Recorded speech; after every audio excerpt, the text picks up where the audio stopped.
என் அன்பு பிள்ளைகளே, கற்களின் ரகசியம், விலையேறப்பெற்ற இரத்தினங்கள், வைரங்கள், இப்படிப்பட்ட கற்களை பற்றியதான ரகசியம். தேவன் இதை புதிய மணவாட்டிக்கு அஸ்திபார கற்களாக ஏற்படுத்தி இருக்கிறார். அந்த பரிசுத்தமான புதிய எருசலேமின் அஸ்திபார கற்கள். இதில் முதலாவது கல்லின் ரகசியத்தை பாருங்கள். முதலாவது கல், வேதம் சொல்லுகிறது, வெளிப்படுத்தல் 21:19, நகரத்து மதில் அஸ்திபாரக்கல் சகலவித இரத்தனங்களினாலும் அலங்கரிக்கப்பட்டிருந்தன. முதலாம் அஸ்திபாரக்கல் வச்சிரக்கல். இந்த வச்சிரக்கல் என்ன நிறம் என்றால், இது சிகப்பு நிறம். சிகப்பு நிறம் என்று சொன்ன பொழுதே உங்களுக்கு தெரியும், இயேசு கிறிஸ்துவின் இரத்தம். இயேசு கிறிஸ்துவின் இரத்தம் உங்களுடைய எல்லா பாவங்களையும் நீக்கி உங்களை தைரியப்படுத்தி உங்களை ஆசீர்வதிக்கிறது. ஒரு குடும்பம் இருந்தது, நல்ல குடும்பம். அந்த குடும்பத்தில் ஒரு பெண் தேவாலயத்துக்கு போய் வந்தாள். அவளுடைய கணவனோ குடிகாரன்.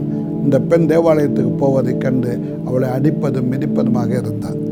ஆனால் அவள் ஸ்தோத்திரம் ஸ்தோத்திரம் ஸ்தோத்திரம் என்று சொல்லிக்கொண்டே இருந்தாள். ஒரு நாள் இந்த மனிதன் தன்னுடைய வயலுக்கு வேலைக்காக இரவு 7 மணிக்கு சென்றார். சென்ற பொழுது அங்கே வானத்துக்கும் பூமிக்கும் இடையில் மிகப்பெரிய ஒரு பூதம் போல ஒரு சாத்தான் நின்றார். அப்பொழுது அவன், இப்பொழுது கொல்லப்போகிறேன் உன்னை என்று சொல்லி இருக்கிறான். சொன்ன பொழுது இவன் பயந்து நடுங்கி இருக்கிறான், ஐயோ என்று அலறி இருக்கிறான். அப்பொழுது திடீரென்று இவனுக்கு ஞாபகம் வந்தது, என் பெண்டாட்டி சொல்கிற இயேசுவின் நாமத்தினால் ஓடிப்போ என்று சொன்னார் என்று சொல்லி இருக்கிறான்.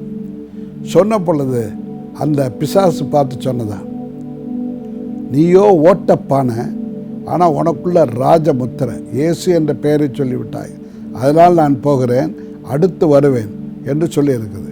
இவன் அலறி கொண்டு வீட்டுக்கு ஓடி வந்திருக்கிறான். ஓடி வந்து தன் மனைவியின் காலில் விழுந்திருக்கிறான்.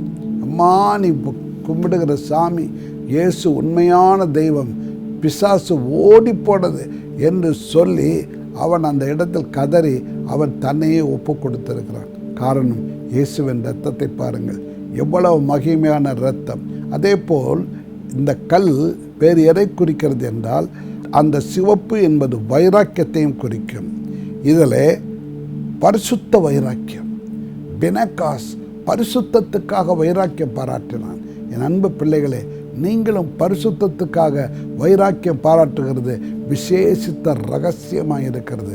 தேவன் பரிசுத்தவான்களை எடுத்து கொள்ளும்படி வருகிறார். ஆகவே நீங்களும் பரிசுத்தமாக இருக்க வேண்டும் என்பது தேவனுடைய சித்தமாக இருக்கிறது. என்ன, சரிதானா? நான் இப்பொழுது உங்களுக்காக ஜெபிக்கட்டுமா? நல்ல தகப்பனே, உமக்கு நன்றி.